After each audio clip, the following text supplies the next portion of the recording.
हाँ, बिल्कुल सही पढ़ा है आपने। मैं बात करने जा रहा हूँ एक ऐसी प्रणाली का जिसके तैनात होने के बाद दुश्मन 100 बार पहले यह सोचता है कि हमला करना है कि नहीं।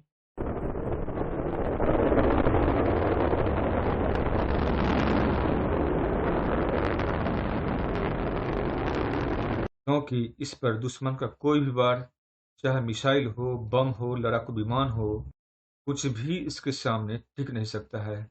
हाँ, मैं बात कर रहा हूँ दुनिया के सर्वश्रेष्ठ एयर डिफेंस प्रणाली का, जो अब भारत के पास है तीसरे कवच के रूप में। इसका नाम है S-400 एयर डिफेंस सिस्टम। यह दुश्मन के किसी भी हमला को पलक झपकते ही नेस्तनाबूद कर देता है। न तो इतने शानदार रूप में यह प्रणाली चीन के पास है, न ही अमेरिका के पास, और पाकिस्तान तो सपने भी न देखें।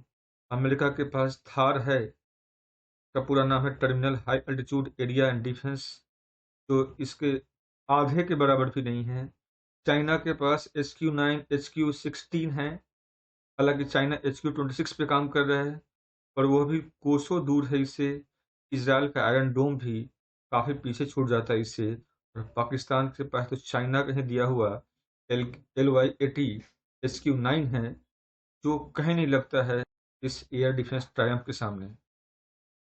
इसे भारत ने चीन, पाकिस्तान के साथ लगातार होते संघर्ष के कारण रशिया से अधिग्रहण किया हुआ है। मौसम चाहे कोई भी हो, तापमान चाहे कुछ भी हो, -70 से 75 से +70, या हर मौसम में दिन हो अथवा रात, कभी भी किए गए किसी भी हमले को बताकर नष्ट कर सकता है। ये खासियत है इस 400 ट्रायम्फ का। इसे भारत ने चीन, पाकिस्तान के साथ लगातार होते संघर्ष के कारण रशिया से अधिग्रहण किया है। S-400 का इनबिल्ट रडार सिस्टम सिर्फ यही नहीं देख सकता है कि उसकी तरफ कौन मिसाइल आ रहा है, बल्कि यह भी देख सकता है कि दुश्मन अपने घर के अंदर क्या-क्या कर रहा है और उसके क्या परिणाम होंगे। और इसी के परिणाम स्वरूप युद्ध के दौरान कोई भी दुश्मन देश अपने किसी मिसाइल या लड़ाकू विमान को उड़ान भरने के लिए जब तैनात करता है, उस उड़ान से पहले ही यह उसका निशाना लगाकर उसे ज़मींदोज़ कर देगा। चाहे वह हमला किसी बैलिस्टिक मिसाइल से किया जाने वाला हो, अथवा वो हमला किसी क्रूज़ मिसाइल से किया जाने वाला हो, चाहे वो चाइना का J-20 फाइटर प्लेन हो, चाहे वो पाकिस्तान के पास अमेरिका का F-16 ही क्यों ना हो। तो चलिए जानते हैं इस S-400 ट्रायम्फ के उन खास विशेषताओं के बारे में जो इसे असहज, असामान्य और अकल्पनीय बनाता है। S-400 का विकास रूस के अल्मास सेंट्रल डिजाइन ब्यूरो ने किया है। S-400 एयर डिफेंस में इनबिल्ट रडार के साथ-साथ अलग-अलग रेंज के 4 मिसाइल लगा हुआ है। अर्थात यह कोई एक प्रणाली नहीं है, बल्कि प्रणालियों का पूरा एक समूह है, और इस प्रकार से यह एक multi layer radar tracking umbrella बनाता है। इस मिसाइल समूह में जो मिसाइल शामिल हैं, वह शॉर्ट रेंज से लेकर के वेरी लॉन्ग रेंज तक का है। इसमें से सबसे कम दूरी का जो मिसाइल है, उसका भी रेंज 40 किलोमीटर है।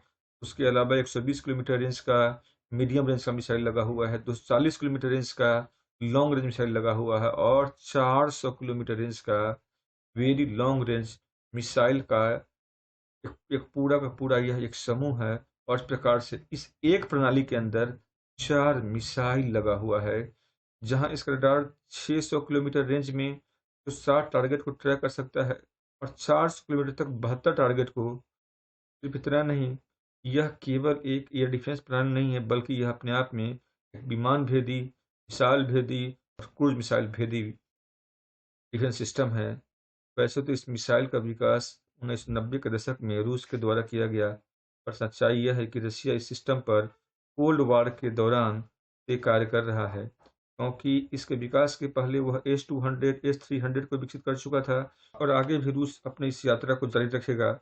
वैसे S-400 को रशिया ने 2007 में अपनी सेना में शामिल कर लिया था, और S-400 को लेकर के ही भारत के साथ अक्टूबर 2018 में 5.43 बिलियन डॉलर का लगभग च जो जो लगभग 40,291 करोड़ के का डील था, उस समझौते पर हस्ताक्षर किया था।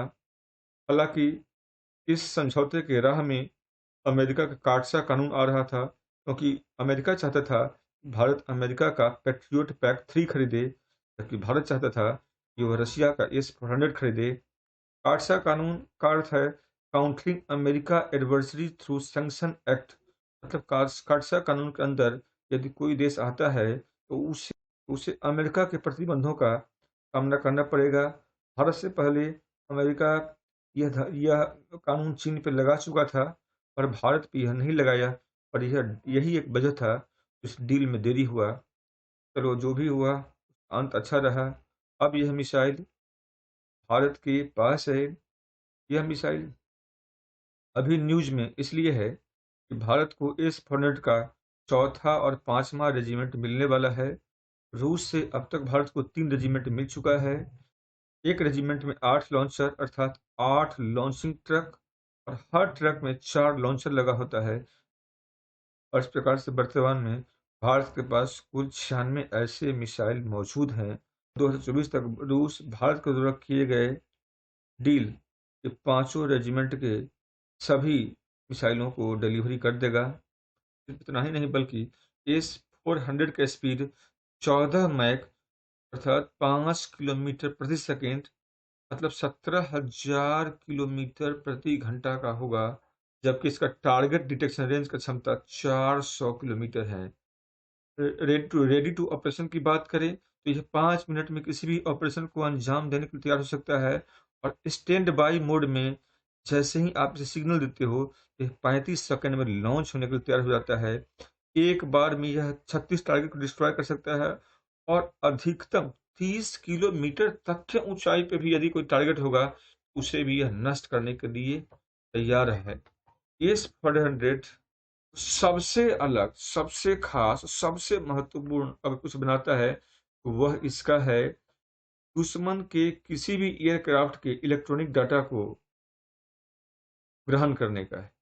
S-400 इंटरसेप्टर या एयर डिफेंस सिस्टम दुनिया के किसी भी एयर डिफेंस सिस्टम से इस मायने में भी अलग है।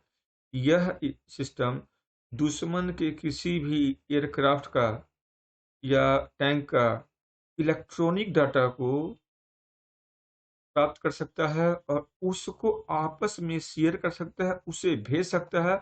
और एक बहुत बड़ा वजह है कि क्यों अमेरिका फारसा कानून को लाया था। हालांकि सबके बावजूद भी आज हम इस मिसाइल को प्रोक्यूर कर चुके हैं, और हमारे पास यह मिसाइल तैयार हैं। चाहे वो पाकिस्तान हो, चाहे वो चाइना हो, हम सबसे एक एक करके निपट सकते हैं। और अब इन सबों को हजार बार सोचना पड़ेगा। भारत से आमने सामने ही नहीं, बल्कि कम छुपाई का जो गोरिल्ला युद्ध था, उसे भी करने के लिए, क्योंकि अब हम सभी तरह से तैयार हैं। और सिर्फ इतना ही नहीं, भारत ने खुद भी अपना स्वदेशी इंटरसेप्टर विकसित किए हुए है। और वो इंटरसेप्टर क्या है, मैं अगले वीडियो में बात करूंगा, पृथ्वी एयर डिफेंस सिस्टम का और अश्विन एयर डिफेंस सिस्टम का। तो let's watch all the video, do subscribe this channel and share with your friends so that you will get early information about any new video.